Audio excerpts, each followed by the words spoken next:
Shalom. I am Dr. Jeffrey Schein, the Executive Director of the Mordecai Kaplan Center for Jewish Peoplehood, and it's my pleasure and privilege to be here this afternoon with Rabbi Adam Stock Spilker, who is a colleague, a very thoughtful rabbi, and is someone who I think is very well suited to kick off this new series we're hosting at the Kaplan Center that we call for short the post-Kaplanian, the trans-Kaplanian influence of Mordecai Kaplan.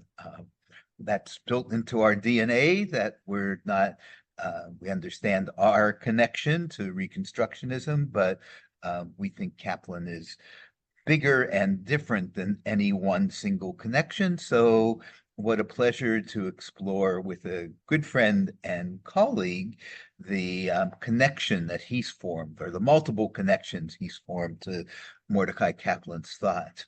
And I think I'd like to begin, Adam, by asking you just to share a bit about how you grew up Jewishly. What were the initial primary influences that came to you growing up as a Jew? Well, first, it's a pleasure to be here and to be with you, and it's an honor to be able to have this conversation. I grew up moving a lot as a kid. Both my parents had different Jewish experiences, which informed their choices. And their choice, in essence, was after my dad grew up in a conservative synagogue in Philadelphia. My mom grew up in the Bronx, where she was not Italian or Catholic, so she must be Jewish, and didn't grow up with much. They wanted something spiritual, but my dad was turned off by his Jewish upbringing. And so they brought me up in the Unitarian Church. So it was not a very Jewish environment, although you would be surprised how many Jews were involved in each of these different communities we were a part of. So at age 14, on my own, I made my way into synagogue life for reasons that are much longer than I will share here. And the rest is history. My rabbi was wonderful. He says, "You're already bar mitzvah, come join, come learn." And it was unbelievably fulfilling. I felt immediately that I was part of a larger Jewish family across time and space, and that's what I was seeking. Well, thank you, Adam. That's a great beginning. Could you share with us when and where you first came into contact with the philosophies of Mordecai Kaplan? It was in college, in a modern Jewish thought class. And I have to admit that I was primarily animated and motivated by the thinking of Abraham Joshua Heschel. And then my professor sort of put a nice check on me and says, "I think you're just sort of caught up in sort of like this religious, fanciful connection to Heschel's thought. And is this really what you believe?" And he brought up what Mordecai Kaplan teaches. And I realized how much more I was connected to his non-supernatural way of talking about God, even though sometimes the language of Heschel was very enticing. So both Heschel and Kaplan were two parts of my thinking about religious thought. And then I have to add Buber as well, and that became a real animating force. But it was mostly in the classroom of Rabbi Eugene Borowitz, who I really got to understand what Kaplan was actually teaching and saying. Thanks. That's a terrific notion to build on, which we will now. Adam, I understand that this past year you gave a sermon on civilization, covenant, and another construct, and that it captured what your own philosophies of Judaism, but also the way you were directing your very large shul, your Reform Shul that you've been at for 27 years now, where you're the senior rabbi. And could you say a little about both the, in its own context, the sermon and your Al Shlosha Devarim, the three things that you wanted to address, and the way that becomes practical in the life of the synagogue, in the life of your synagogue, Mount Zion? One of the things I want to start with is that I have the privilege of teaching 10th graders each year as part of confirmation. And I have the opportunity to really help them develop their own spirituality and views of God.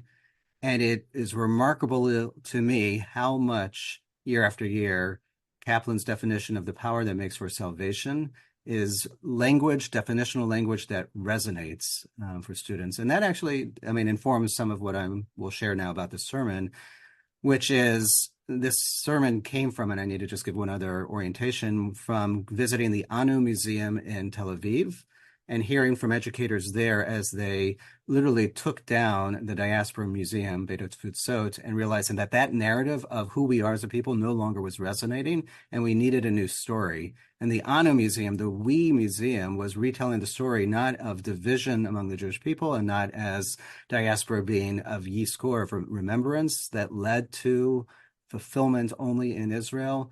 The new Anu Museum was retelling the story. So I felt that the story we are telling our youth is broken and we need to retell it in a way that is compelling. So I have 3 C's, words. One is covenant, one is civilization, and the other is conversation. I thought of it as civilization being informed by Mordecai Kaplan's thought, of covenant from Eugene Borowitz's thought, and conversation from Larry Hoffman's thought. But in many ways, one could argue that it's all Kaplanian, because if you say evolving religious civilization, evolving is the conversation, and religious is the covenant, and civilization is the civilization. But I want to just read it because this is what I shared with the congregation, hoping to inspire more conversation about how do we tell our story.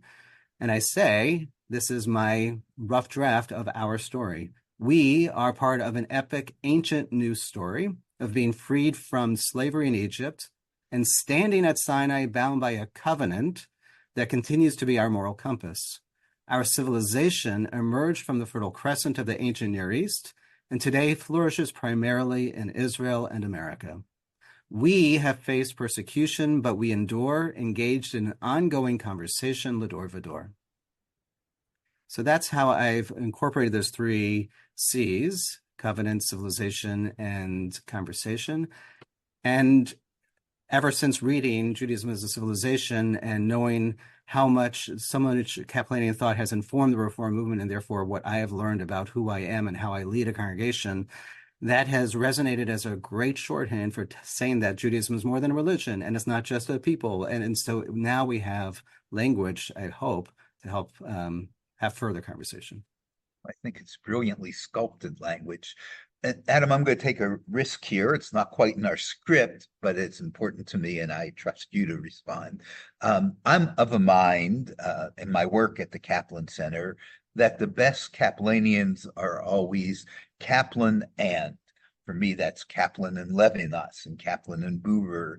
And the creative tensions between those hashkafot, those worldviews, are important. They're better than anyone alone, even than my hero. All my passwords, I won't give them out, have some variation of Kaplan. He's like built into my life, but I don't think alone he gets us to where we want to go. So we'd like to invite you to talk about whether there are indeed creative tensions between an approach that incorporates Hoffman and Borowitz as well as Kaplan that make your Jewish life, your congregants, your congregations better off than it was any of those Al Shlosha Devarim elements alone. It's a great question. I am hesitant to respond because I have Rabbi Eugene Borowitz on my shoulder, who is my primary teacher, who says he did not believe in supermarket Judaism, where you get to say, I'll take a little bit of this and I'll take a little bit of this. Uh-huh. And yet, Okay. in a congregational life, I think that's exactly what I need to do. And I need to have different metaphors and different languages that might be self-contradictory to some degrees, but it works. And I think by providing these different ways in, it gives a totality that people then can find their own place. So I think civilization is a beautiful word, evolving religious civilization even better. But covenant really gets to this idea of the mystery of God in a way that I want to hold on to more than I think Kaplan held on to. And I find the mystery in the way Rabbi Borowitz talks about our covenant, that we never make decisions unless it's in conversation with self, God, and people. And that trilogy, even there, is something that really is an important part that I'd never fully understand, but I submit to some degree and find meaningful. So that's where that is. But the second sentence of my definition, for some people, really is sufficient. I mean, we're part of a people, and that's enough. But the part that it's a conversation, I know Rabbi Hoffman has been talking a lot about. He wants to just say Judaism is conversation, and I love it as a provocative statement, but it feels insufficient. It doesn't feel like it Okay. gets enough of the richness. So that's why I Well, bring it in, but don't rely on it. well, thanks. I appreciate the shlemut, the completeness of what you're presenting. And there are unfinished conversations at the Kaplan Center about whether one can have covenant without chosenness. I happen to believe you can, but it's a longer discussion and analysis from a Kaplanian point of view. So thank you for that. Um, Adam, as I mentioned, is a friend, very good friend. We belong to the same chavurah that gets together, and I was very struck. And I'll invite Adam now to return to this idea of the Kaplanian notion of God, a transnatural God, at a gathering of our chavurah for a shiva minyan around Pesach. Adam came over to me and he said, you know, in shul, we just finished reading Exodus chapter 33 for Pesach, and I think that revelation at Sinai is so Kaplanian. Well, I'm sure the people listening are at the edge of their seats. Could you say a little more about in what way you think that chapter is points us to a Kaplanian God? So there is a section in, I mean, this is such a fundamental section of our Torah that we return to again and again during our Chol Hamoed days of Sukkot and of Passover, when our tradition has us wrestling with our relationship with God. And I mentioned Kaplan's definition of the force that makes for salvation. And so here we have Moses at his lowest moment. And this moment that Moses is so despondent and asking question and God responding, sometimes the question and answers correlate, sometimes there seem to be misses, or sometimes maybe there's an insight. I believe in chapter 33, verse 18, when Moses says, let me behold your kavod, your presence, your essence, everything about you. I want to understand and know you, God. God doesn't say no. God doesn't say yes. God just responds, I will make my tov, my tuv, my goodness pass before you. And I just found that so fascinating that the response to wanting to know the mysteries and everything else, I'm just going to pass my goodness in front of you. And this seemed resonant of Kaplanian's power that makes for salvation. It's what's good in the world, not what's true, but what's good. And what's good in this world is for things to be better. And this is what God is providing Moses when Moses is in the cleft of the rock. And it seems to support Kaplan's definition of God. Well, thank you, Rabbi Adam Stock Spilker, my friend Adam.